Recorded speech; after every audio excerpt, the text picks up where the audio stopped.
Hello everyone, my name is Harshita Sunay. Today we will continue our end same paper solution playlist.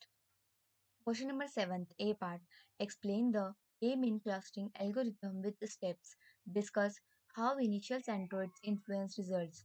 K-means is an unsupervised machine learning algorithm used to group the data points into K clusters based on similarity. It partitions the data so that the points inside the same clusters are similar and points in the different clusters are dissimilar. Step of K-means algorithm. Step 1. Choose the number of clusters. Decide that how many clusters you want. Example k is equal to 2, 3, 4. Uh, Example for this step 1 is group customers into 3 segments like k is equal to 3. Step 2. Initialize the k centers. Randomly choose k data points as the initial cluster centers. These are not final. They will move during the algorithm.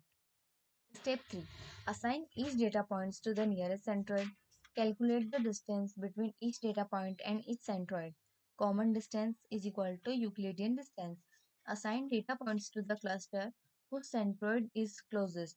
Step 4. Recompute the centroids for each cluster.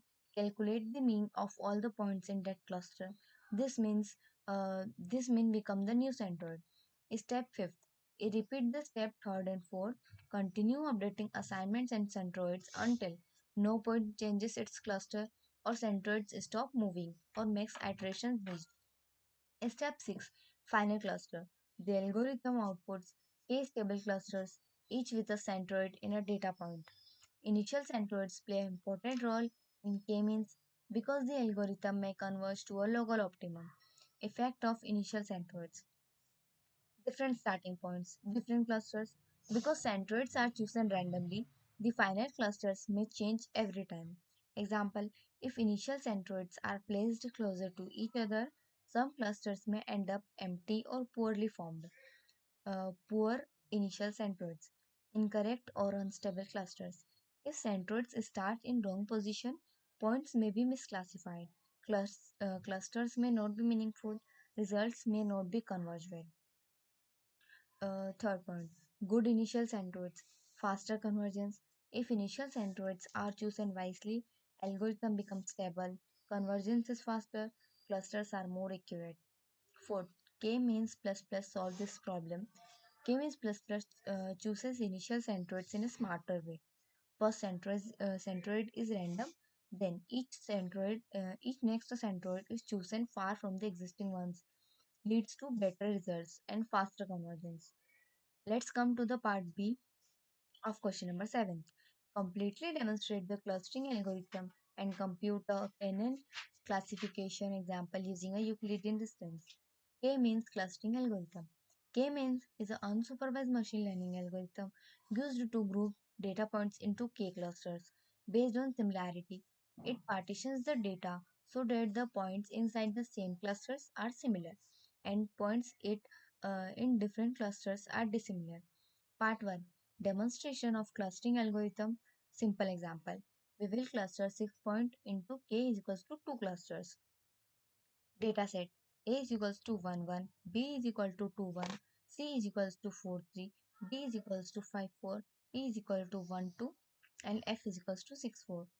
In step 1, we will choose k is equal to 2. So here we want 2 clusters. In step 2, we select the initial centroids. Centroid 1 is A, that is 1 1. Then centroid 2 will be D, that is 5 4. Then in step 3, we will compute the distance of each point from both centroids. Now, this is the Euclidean distance formula. Uh, we define the clusters to each point, each centroid. Then result after the step third, cluster 1 is ABE, cluster 2 is CDF. In step 4, we recompute the centroids. Cluster 1 new centroid, then new cluster will be 1.33 1.33. Cluster 2 new centroid, it will be 5 and 3.67. In step 5, we will reassign the points. If we repeat the distance calculation, the cluster remains the same. Algorithm converges. So the final cluster is cluster 1 A11, B21, E12, cluster 2 is C43, D54, F64. So KNN classification is goal, classify a new point, Q is equals to 3 2, using K is equal to 3 and Euclidean distance. Training points with the classes. These are the points, these are the coordinates, this is the class. Now we will compute Euclidean distance from Q to every training point. Using Euclidean distance, we will calculate the distance from Q. Then in step 2, we will sort the neighbors by distance. Here we have sorted it in P2, P3, P1, P2, P3, P1, P5, P4. In step 3, we will take k is equals to 3 nearest neighbors. So neighbors are P2, P3 and P1. In step 4, measuring voting, majority voting, red votes is equal to 2, that is P2, P1, and blue votes is equals to 1, that is P3. So the prediction is red, majority class among three nearest neighbors.